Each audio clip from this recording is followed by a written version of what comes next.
The Defense Intelligence of Ukraine conducted a sabotage operation in the Krasnodar Krai of the Russian Federation, killing and wounding dozens of Russian soldiers. This was reported to Militarny by sources in the intelligence agency.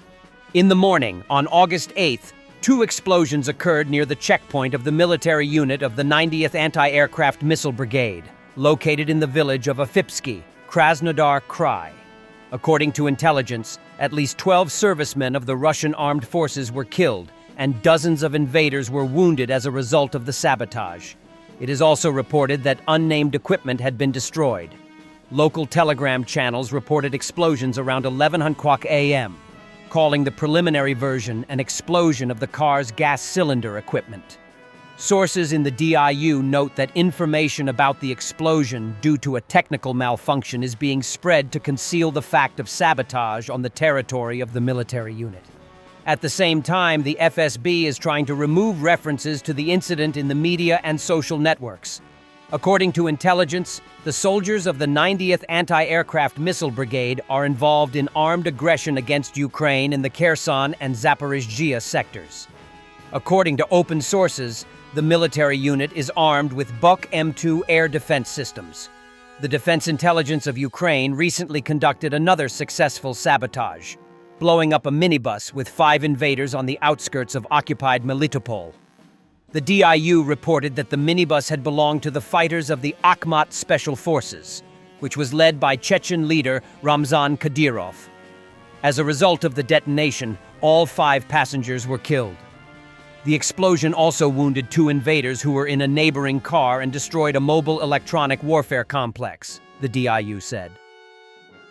The Akhmat Kadyrov Special Regiment, or more generally, the Akhmat Special Forces, is an armed formation that operates as part of the National Guard of Russia and is formally subordinated to the Russian Ministry of Internal Affairs. In early August, an underwater drone from Russia may have entered Lithuanian territorial waters near Nida. This was reported by the local publication Delphi.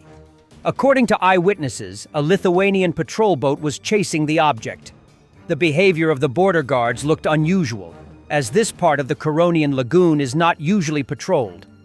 Aista Zhalnyaraitieni, Senior Public Relations Officer of the Border Guard Detachment of the State Border Guard Service, confirmed that a suspicious object had been spotted in the waters of the Curonian Lagoon on August 2nd.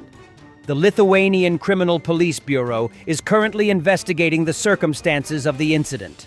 Upon completion of the inspection, a decision will be made to open a pre-trial investigation. It can be assumed that the drone was launched from the Kaliningrad region of the Russian Federation. On August 1st, the wreckage of a Russian Gerbera drone, which probably came from Belarus, was found in Lithuania. The crashed drone was found by the military at the Gaiziūnai training ground in Jonava District Municipality. This information was later confirmed by the Minister of National Defense of Lithuania, Dovile Šakalienė. As a reminder, on July 28th, a Russian drone crossed Lithuanian airspace from Belarus and stayed in the country's airspace for some time. The National Crisis Management Center reported that the UAV had been flying at an altitude of about 200 meters and had been last seen in the Vilnius area between 4:40 and 5:00 a.m. After the incident, the Lithuanian military immediately launched a search operation and only on Friday found the wreckage of the Gerbera. This is the second such incident in July. Earlier, another drone, also identified as a Gerbera, crashed near the closed Shumskas border crossing point about a kilometer from the border with Belarus. Bogdan Bespalo, a member of the Presidium of the Council under the President of Russia for Interethnic Relations, openly called for genocide of the Ukrainian nation and the destruction of Ukrainian statehood, in case anyone still thought Russia wants peace. In this situation, I am convinced that whatever the USA and the West as a whole are offering us now, it does not suit us. We must proceed solely from our own goals and objectives, from what we want. What do we want? We want Ukraine as a state to cease to exist, for its military potential to be completely destroyed. So that the political class, which always turned any Ukrainian state into anti-Russia, also disappears, so that these people leave I don't know, let me put it gently, somewhere into emigration or somewhere far away. But in any case, so that it would never be possible to create another anti-Russia from Ukraine in the coming decades and centuries, this is our goal. Based on this, we must build our plans, carry out military construction, expand, as the President of Russia recently signed an order. Our armed forces create special power artillery brigades for breaking through the front.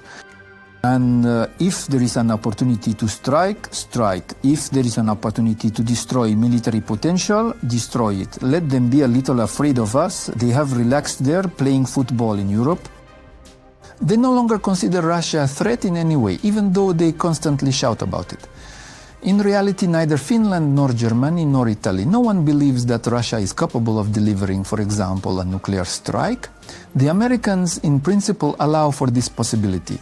But Finland, Italy and Germany are very far from the United States. A nuclear cloud won't reach there to New York or Seattle. If these states are struck by our weapons as a tool of pressure on our country, then the Americans will sit down with us, negotiate, and once again divide the world, just as they did after the results of the Second World War.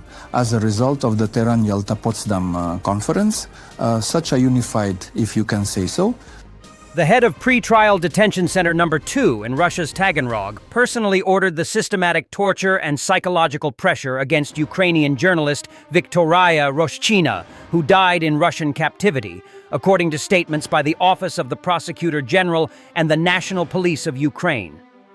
Investigation reported that Russians brought Victoria, abducted in the occupied territories of Zaporizhzhia region, to the pre-trial detention center in Taganrog on December 30th, 2023, where she was held until September 8th, 2024. At the time, the head of the facility was a Russian national, Alexander Stoa.